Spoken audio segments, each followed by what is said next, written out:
नमस्कार दोस्तों, आज हम पढ़ने वाले हैं मेंसुरेशन। मेंसुरेशन आजकल बहुत बच्चों का एक समस्या बन चुका है, लेकिन आज हम मेंसुरेशन को इस तरीके से पढ़ने वाले हैं कि वो आपके लिए हलवा बन जाएगा, हलवा।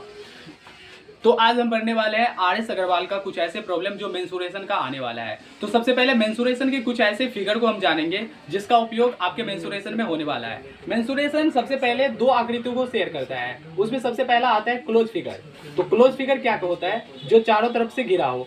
क्लोज फिगर उसे कहते हैं जो चारों तरफ से क्या हो, साफ घिरा हो। जैसे हम बात करेंगे एक सर्कल की, सर्कल भी एक तरह का मेंसुरेशन का ही पार्ट हो जाएगा, फिगर हो जाएगा। जब हम बात करेंगे एक स्क्वायर का, तो स्क्वायर भी एक तरह का क्या है, मेंसुरेशन का ही फिगर है, क्लोज फिगर है। जब हम बात करेंगे रेक्टेंगल का, तो रेक्टेंगल भी एक क्लोज फिगर है। ट्रायंगल की बात करेंगे तो ये भी हो जाएगा क्लोज फिगर।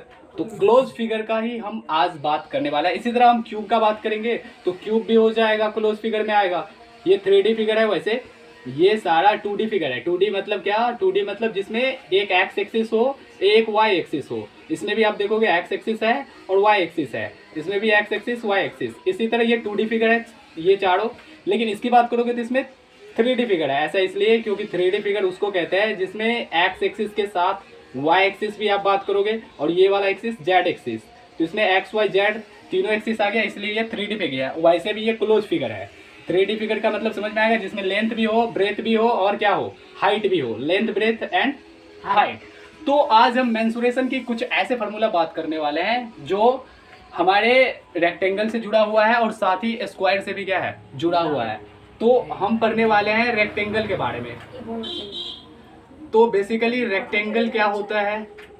रेक्टेंगल उसको बोलते हैं, उस फिगर को बोलते हैं जिसकी लेंथ, जिसकी आमने सामने की लेंथ और आमने सामने की ब्रेथ इक्वल होता है, उसे हम रेक्टेंगल बोलते हैं। और साथ ही उसका जो भी 4 एंगल होता है वो क्या हो, 90 डिग्री का हो। लाइक मान लीजिए कि ये ABCD है, तो सभी एंगल उसका जो होगा वो क्या होगा, 90 डिग्री का होगा। समझ रहे हैं इस बात को? ये सभी एंगल उसका 90 डिग्री का हो जाएगा। अब हमें बात करना है कि इसकी जो लेंथ है, जैसे ये हम बात करेंगे AB और ये हमारी पास है CD, वो लेंथ हो जाएगा L, होगा कि नहीं? अब उसके पास है उसका ब्रेथ, ब्रेथ की बात करेंगे तो BC इधर इसका एक ब्रेथ है, ये इसका एक ब्रेथ है। ब्रेथ में समझ रहे हैं आप लोग? चौड़ाई। चौड़ाई। तो जब हम इसका एरिया निकालेंगे तो एरिया क्या होता है सबसे पहले आप समझ लो। एरिया ऑफ रेक्टेंगल, एरिया का मतलब हो गया कि उन्होंने कितनी जगह छेक करके रखा है। अब देखोगे उसकी छेकने की बात करोगे तो वो बेसिकली ये लेंथ लेता है और ये लेंथ लेता है। तो लेंथ कितना है, ये लेंथ है और ये जगह इधर से भी छेकता है। अरे बोल। तो इधर इधर से उन्होंने लेंथ को ले लिया तो इसमें 2 लेंथ आ गया, आया कि नहीं आया? तो ये लेंथ की बात करोगे तो लेंथ आ गया और इसकी ब्रेथ भी बढ़ रही है। तो एरिया का मतलब क्या? जैसे मान लीजिए आप इधर भी बढ़ रहे हैं और इधर भी बढ़ रहे हैं, तो आप बढ़ रहे हैं ना, इधर भी बढ़ रहे हैं इधर भी बढ़ रहे हैं, मतलब आप इतनी जगह को छेक रहे हैं, यहाँ तक की बात बढ़ रहे हैं। तो इसका मतलब आप इतना हाइट लेकर के बढ़ रहे हैं दोनों तरफ। अब जितना हाइट लेके बढ़ रहे हैं इसका मतलब आप इतना एरिया छेक रहे हैं। अब जब आप इतना एरिया ऑक्यूपाई कर रहे हैं तो इसमें लेंथ भी आ रहा है और ब्रेथ भी आ रहा है। तो ये इसका लेंथ इंटू ब्रेथ आ जाएगा एरिया रेक्टेंगल का। इसके बाद है पेरीमीटर। पेरीमीटर का मतलब होता है कि आप क्या करते हो, उसका चौहद्दी निकालते हो।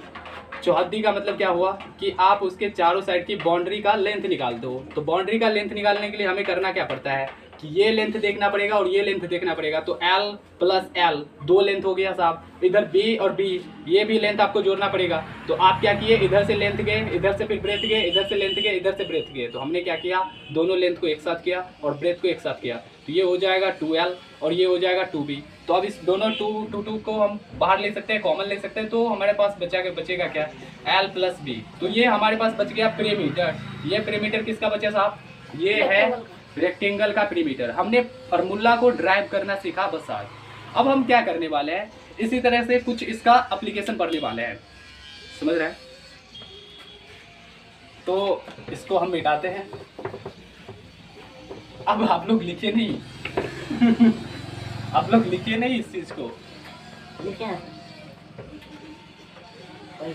तो सबसे पहले अब हम थोड़ा सा एप्लीकेशन देखते हैं, क्यूब का थोड़ा एप्लीकेशन देखते हैं और एरिया का भी हम एप्लीकेशन देख लेते हैं। जैसे मान लीजिए कि हमारे पास ना मान लीजिए एक आंगन है। क्या है? आंगन। अब कोई ये कहेगा कि देखो आंगन को मुझे क्या करना है, मुझे आंगन को करना है ढलाई। अब ढलाई का मतलब ये हुआ कि उसमें ईंट लगाना है साहब।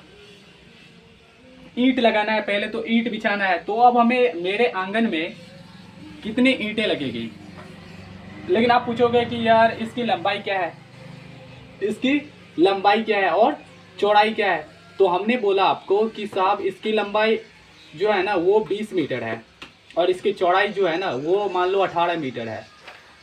अब ईंट को कैलकुलेशन करके आप बता दो। अब आपके माइंड में चलेगा कि यार इसका तो एरिया निकाल लेंगे, इसका मतलब टोटल आंगन का एरिया कितना है, तो एरिया बराबर निकल जाएगा लेंथ इंटू ब्रेथ। तो आप करोगे क्या, 20 मीटर और 18 मीटर को कर दोगे मल्टीप्लाई, और आपके पास बचेगा कितना, 360 मीटर स्क्वायर। ये आंगन का एरिया निकला साहब।